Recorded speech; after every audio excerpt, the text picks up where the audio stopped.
Hello everybody, my name is Andy Langdon. I'm a naturalist with the Elkhart County Parks Department, and I'm up here in Boot Lake just looking at a very unique ecosystem.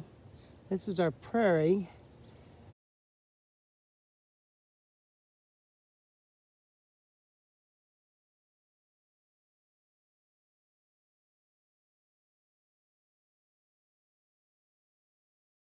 This gray-headed coneflower, also called the prairie coneflower. The place is dominated by this little and big bluestem that you see growing here and way out here. So this is reminiscent of a western prairie that you might find west of the Mississippi River. It's kind of nice to come out here and see some of these different kind of plants that are very unique, and look at some of the roles that they play.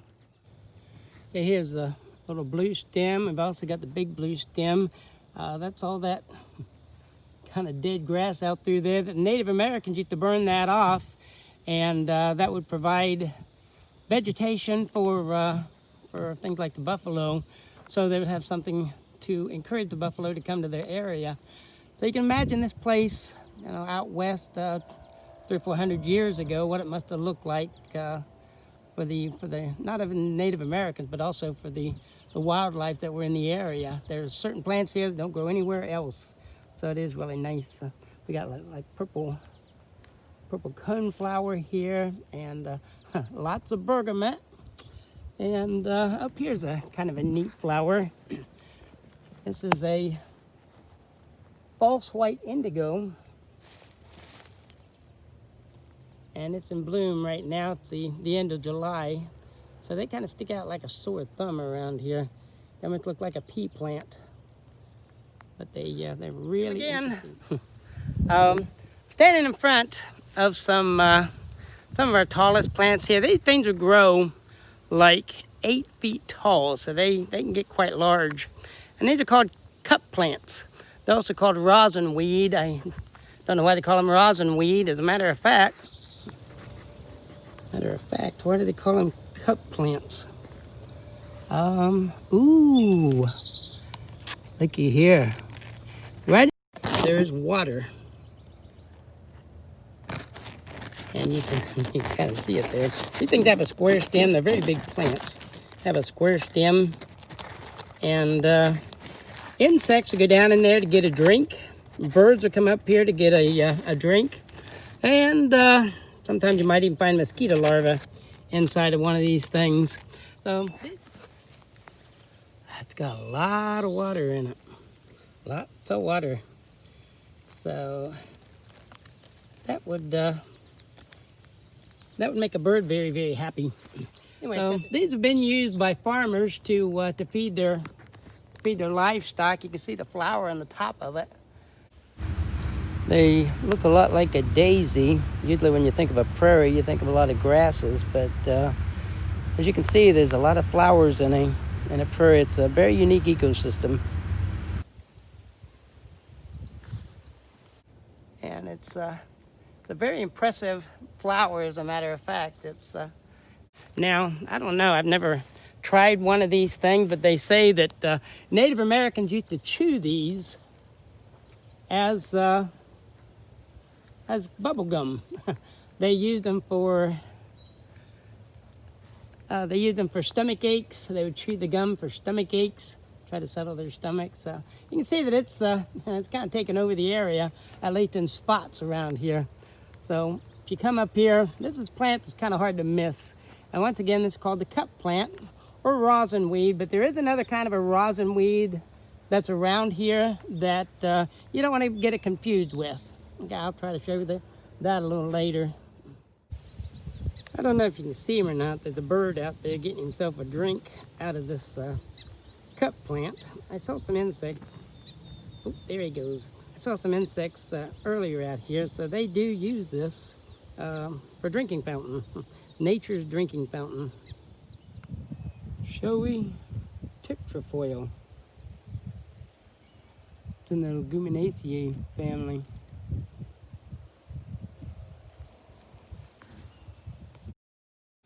Okay, down here we've got some compass plants that are in bloom. So why do they call it a compass plant? Now, supposedly it orients itself north and south in order to utilize the sun's rays.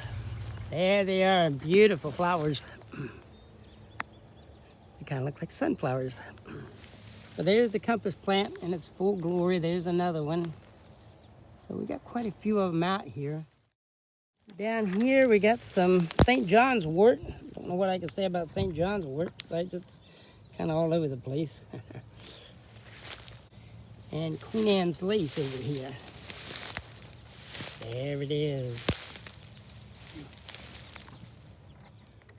Okay, here's another one that I'm very much interested in. This is a what's called Prairie Dock. I mean, it's a great big leaf, and this is like a compass plant. You know, this thing is supposed to point north and south. Keep in mind, it's the broad part of the leaves that point east and west. The edges of the leaves point north and south. And you can see by the size of my hand that those are good sized leaves. They're hard to... The Prairie Dock. Again, if you crush one of these leaves and smell it, it's actually got a very sweet smell to it. But that's Prairie Dock again, and you can see we got another big patch of this cup plant growing here. Lots of cup plant. You can see it, dragonfly on top of that one. But you can see this plant grows very tall. All along the path here, you'll see this white sweet clover. It's growing all along the path. This kind of lines the path here. It doesn't seem to go too far out into the prairie, but it does line the trail here. Ooh, there's another compass plant, quite majestic actually. And that thing's probably around 7 feet tall.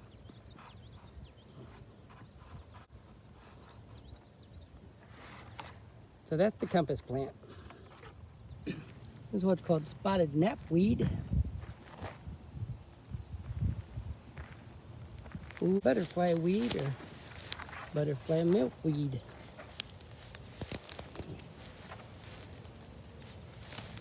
No butterflies today, but a beautiful plant sticking out of the prairie here.